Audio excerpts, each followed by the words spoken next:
যে চ্যাপ্টারে পড়াই না কেন প্রিভিয়াস ইয়ারগুলি সব করিয়ে দেবো, বাকি কোয়েশ্চেন তোমাদেরকে নিজেকে করতে হবে। বোঝা গেল কি বললাম? 80% জিনিস আমি কভার করে দেবো, বাকি 20% তোমাদেরকে কভার করতে হবে। আর জেন পাসের জন্য ক্লাস নোট পড়লেই হয়ে যাবে, কিছু দরকার নেই। নেটের জন্য একটু পড়তে হবে। এবার দেখো আগের ক্লাসে কি ডিসকাস করলাম আমরা? আগের ক্লাসে ডিসকাস করলাম ডেফিনেশন অফ সলিউশন, হ্যাঁ কি না? মেনলি বাইনারি সলিউশনের কথা বললাম। আর বাইনারি সলিউশন মানে সেখানে একটা সলিউট থাকবে আর একটা সলভেন্ট থাকবে। এখন সলিউশনের মধ্যে যে সাবস্ট্যান্স যার মোল বেশি থাকবে সেটাকে কি বলবো? সলভেন্ট। বা যার মোল, তাই না, সেটাকে বলবো সলভেন্ট। বা যার মাস বেশি থাকবে বা যার ভলিউম বেশি সেটা কি হবে? সলভেন্ট। আর যে সাবস্ট্যান্সটা লেসার অ্যামাউন্ট থাকবে that will be called as a solute, হ্যাঁ কি না? আর বেসিক্যালি সলিউশনের ফিজিক্যাল স্টেট কি হবে? সলভেন্টের physical state. If the physical state of solvent is liquid, then it will be called as liquid solution. Number of type of solution যদি কথা বলি তাহলে 9 টাইপ অফ সলিউশনের কথা বলেছিলাম, হ্যাঁ কি না? Liquid solution 3 type, solid solution 3 type, gaseous solution 3 type, total 9 type of solution are there. Yes or no? হ্যাঁ, বুঝতে পারলি কি বললাম? 9 টাইপ অফ সলিউশনের কথা বলেছিলাম না? দিয়ে বললাম মেনলি আমাদের ক্লাসে কি পড়বে? মেনলি পড়বে তুমি লিকুইড সলিউশনের কথা, হ্যাঁ কি না? সেখানে কি থাকবে? সলিউটকে ডিজলভ করা থাকবে কোনো একটা পার্টিকুলার সলভেন্টে। এবার আমাদেরকে পড়তে হবে কি, তুমি যে সলিউটটাকে সলভেন্টে ডিজলভ করলে তার কনসেন্ট্রেশন টার্মগুলো বের করা শিখছিলাম, এটাই আমাদের জব, তাই না? তো কনসেন্ট্রেশনের ডেফিনেশন কি? Amount of solute dissolve in a particular volume of solution. এবার এটাকে ডিফারেন্ট ইউনিটে এক্সপ্রেস করেছিলাম। কেন? এক এক টাইমে আমাদের রিকোয়ারমেন্ট এক এক রকম। দিয়ে মোটামুটি আমরা কনসেন্ট্রেশন টার্ম ডিভাইড করলাম 2 টাইপসের। One is mass dependent, another is volume dependent. Volume is directly proportional to temperature, তো all the volume dependent concentration term will be influenced by temperature, like molarity, normality, mass by volume percentage, volume by volume percentage, volume by mass percentage, normality. All these concentration term are volume dependent term. They are influenced by temperature. Temperature বাড়ালে বা কমালে concentration term কি হবে? Change হবে। But mass dependent term like mass by mass percentage, mole fraction, molality, ppm, ppb, they are not influenced by temperature. দিয়ে আমরা ডিটেলসে কি কি ক্যালকুলেট করা শিখেছিলাম বলো? ডিটেলসে আমরা ক্যালকুলেট করা শিখেছিলাম mass by mass percentage, volume by volume percentage, mass by volume percentage, volume by mass percentage. শুধু ক্যালকুলেটই নয়, ডেটাগুলিকে অ্যানালিসিস করা শিখেছিলাম, মোল ফ্র্যাকশন বের করা শিখেছিলাম, হ্যাঁ কি না? আর strength of solution, that is number of gram of solute dissolve in 1 litre solution. আর একটা বের করা শিখেছিলাম মোলারিটি। আর কিছু প্রবলেম করেছিলাম, বুঝতে পারলে? এবার ওখান থেকে কন্টিনিউশন হবে। এখন থাকো, সাপোজ মোলারিটি মানে কি? মোলারিটি মানে হচ্ছে তোমার, আমি বলতে পারি number of moles by volume in litre, হ্যাঁ কি না? তাহলে এখান থেকে যে মোলটা পাবে তুমি সেটা হচ্ছে molarity into volume in litre, হ্যাঁ কি না? এবার দেখো, আমি যদি এরমভাবে লিখি যে molarity equal to number of moles by volume, but ভলিউমটা সাপোজ আমি ml এ নিলাম, সাপোজ আমি ml এ নিলাম, তাহলে এখান থেকেও নাম্বার অফ মোলস কী পাবো বলো? Molarity into volume in ml। কখনো কখনো প্রবলেমের মধ্যে এই জিনিসগুলি দেখবে। এবার দেখো একটা জিনিস, এখানে যে মোলটা পাবো সেটাকে আমরা মোলই বলছি, কিন্তু এখানে যে মোলটা পাবো সেটাকে কি বলবো বলো? মিলিমোল। ভেরি গুড, এটাকে বলবে মিলিমোল। মিলিমোল মানে 10⁻³ মোল। তাহলে যদি মোলারিটি অফ সলিউশনকে আমি volume in ml A multiply করি, দেন উইল গেট মোল নয় মিলিমোল পাবো, দ্যাট ইজ 10⁻³ মোল। কখনো কখনো এটা দেখতে পাবে। এবার আমাদের যেটা কাজের জিনিস সেটা আমাদের হচ্ছে, ধরো আমরা পড়বো এখানে, সাপোজ আমাদের এখানে একটা সলিউশন আছে যার কনসেন্ট্রেশন m1 আর যার ভলিউম v1। বোঝা গেল কি বললাম? এবার সাপোজ ধরো আমি বললাম তোমাকে তুমি এখান থেকে সলভেন্ট অ্যাড করো, এখানে কি করো? সলভেন্ট অ্যাড করো। any solution having concentration m1 and volume v1, সেখানে কি করলে? বাইরে থেকে সলভেন্ট অ্যাড করলে। তাহলে তুমি নতুন একটা সলিউশন পাবে কি পাবে না? সেই নতুন যে সলিউশনটা পাবে সেটা তো ভলিউম বেড়ে যাবে না? ভলিউম বাড়বে কি বাড়বে না? ভলিউম বেড়ে যাবে। তাহলে সেটার কনসেন্ট্রেশন আমি ধরলাম ধরো M2 আর ভলিউম ধরলাম V2। কিন্তু এখানে একটা ইন্টারেস্টিং পয়েন্ট হচ্ছে, এখানে যে মোল থাকবে আর এখানেও যে মোল থাকবে, ধরো এটা N1, এটা ধরো N2 আর এটা ধরো N1, তাহলে N1 সমান কিন্তু N2ই হবে। মোল কি চেঞ্জ হবে? ভলিউম অফ সলিউশন চেঞ্জ হয়েছে, সলভেন্ট অ্যাড করেছি, মোল কিন্তু চেঞ্জ হয়নি। তার মানে কনসেন্ট্রেশন কমবে না বাড়বে? এই সলিউশনটার কনসেন্ট্রেশন কমে যাবে না? কমবে কি কমবে না? সলভেন্ট অ্যাড করেছো, এটাকে আমরা বলছি কি বলো? ডাইলিউশন। তাহলে তুমি যদি ডাইলিউশন করো তাহলে তোমার কনসেন্ট্রেশন কি হবে? কমে যাবে। কমবে কি কমবে না? ডাইলিউশন মিন সলভেন্টকে অ্যাড করলাম, তাহলে ভলিউম বেড়ে গেল, কনসেন্ট্রেশন অফ সলিউট কি হয়ে গেল? কমে গেল। তুমি আর একটাভাবে করতে পারো, এই যে তোমার সলিউশনটা আছে এই সলিউশন থেকে ধরো সলভেন্টকে উইথড্র করে নিচ্ছ তুমি, তবুও যে সলিউশনটা পাবে সেখানকারও নাম্বার অফ মোলস কিন্তু চেঞ্জ হবে না, কিন্তু কনসেন্ট্রেশন কী হবে? ওটার বেড়ে যাবে। বেড়ে যাবে কি বেড়ে যাবে না? তার মানে এরম কেস যদি ঘটে তাহলে দুটো রিকোয়ার্ড যে সলিউশন তুমি পেলে তাদের নাম্বার অফ মোলস কি ফিক্সড। তাহলে নাম্বার অফ মোলস যদি ফিক্সড হয় then we can say M1 V1 equal to M2 V2 করতে পারি কি পারি না? তাহলে এটা একটা নতুন একটা কি পেলে বলো? ফর্মুলা পেলে। পেলে কি পেলে না?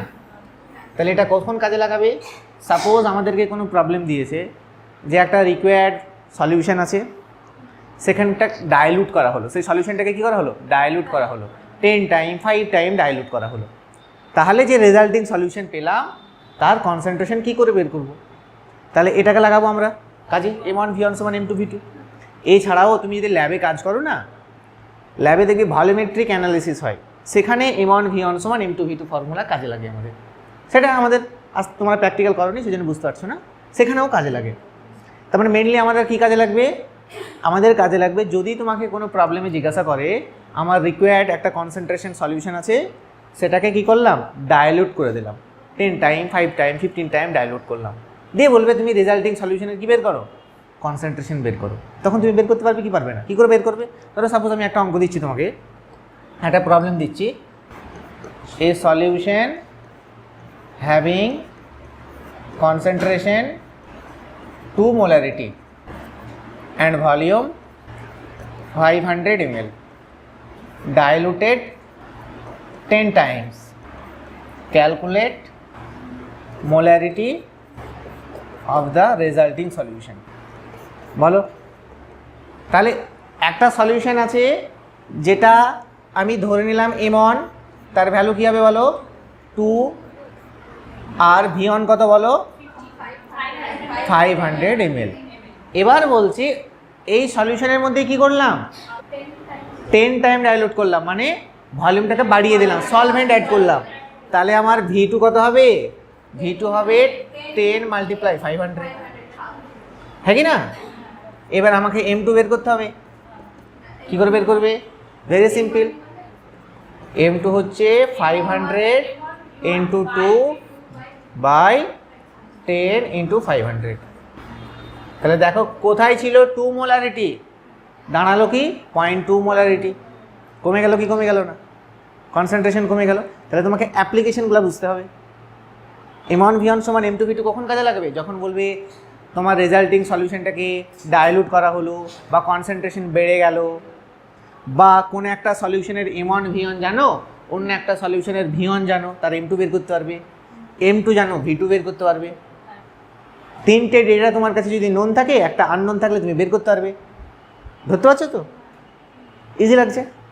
এবার সাপোজ আমি একটা প্রবলেম দিচ্ছি, চেঞ্জ করলাম এটা, তাহলে দেখো আমি একটা প্রবলেম দিচ্ছি, এটা লিখো তোমরা, ঠিক আছে? বোঝা যাচ্ছে? সেকেন্ড প্রবলেম সাপোজ ধরো দিলাম তোমাকে আমি, 2.3 গ্রাম ethanol is dissolved in 500 ml of solution। 2.3 gram of ethanol is dissolved in 500 gram of solution। Calculate molarity। কী করে করবে? 500 ml of solution, তাহলে তোমাকে দিয়েছে কি 2.3 গ্রাম ইথানল। তাহলে মোলারিটির ফর্মুলা কি লিখেছিলাম, আমি ফর্মুলা মুখস্থ করবো না, মোলারিটি মানে number of mole by total volume of solution. তাহলে নাম্বার অফ মোল কি করে বের করে বলো, given mass by molar mass. তাহলে ইথানলের মোলার মাস কত দেখো, 2.3 বাই কত বলো, এটা হচ্ছে তোমার 46 নাকি 46, আর এটা কত হচ্ছে বলো 500 ইন্টু 10⁻³ হ্যাঁ কি না। তার রেজাল্টিং সলিউশনের কনসেন্ট্রেশন কত আসছে বলো, 2.3 ইন্টু 1000 বাই 46 ইন্টু 500। এটা হচ্ছে সরি, এটা 2, এটা হচ্ছে 23। তাহলে আমার দাঁড়ালো কত 1/10 মানে 0.1 মোলারিটি। বোঝা গেল কি বললাম? তাহলে একদম ইজি প্রবলেম, কোনো কমপ্লিকেশন নেই প্রবলেমের মধ্যে। বুঝতে পারলে কি বললাম? চেঞ্জ করব। এবার একটা নতুন প্রবলেম ধরো অন্য টাইপের দিচ্ছি। এটা 3 নম্বর প্রবলেম চলছে। Number of gram of NaOH required, number of gram of NaOH required to prepare 250 ml 0.1 molarity solution। কি করে বের করবে, কি করে বের করবে বলো? হ্যাঁ, তাহলে মোলারিটি মানে number of moles by volume in litre. তাহলে আমি নাম্বার অফ মোলসটা বের করতে পারবো কি পারবো না বলো? নাম্বার অফ মোলস বের করতে পারবে। তাহলে নাম্বার অফ মোলস হয়ে গেল মোলারিটি আর ভলিউম ইন লিটার। তাহলে মোলারিটি 0.1 ইন্টু 250 ইন্টু 10⁻³ তাহলে 25/1000 হচ্ছে কি হচ্ছে না, 250 ইন্টু 0.1 মানে 25/1000। তার মানে এটা কত হচ্ছে বলো 1/40। এত মোল বেরোলো। তাহলে মোল সমান কি লিখি আমরা, মোল সমান লিখি মোল ওই given mass by molar mass. তাহলে এটাই তো বের করতে হবে আমাকে, এটাই তো গ্রামে বের করতে হবে। তাহলে 1/40 ইন্টু 40 তাহলে দাঁড়ালো 1 গ্রাম।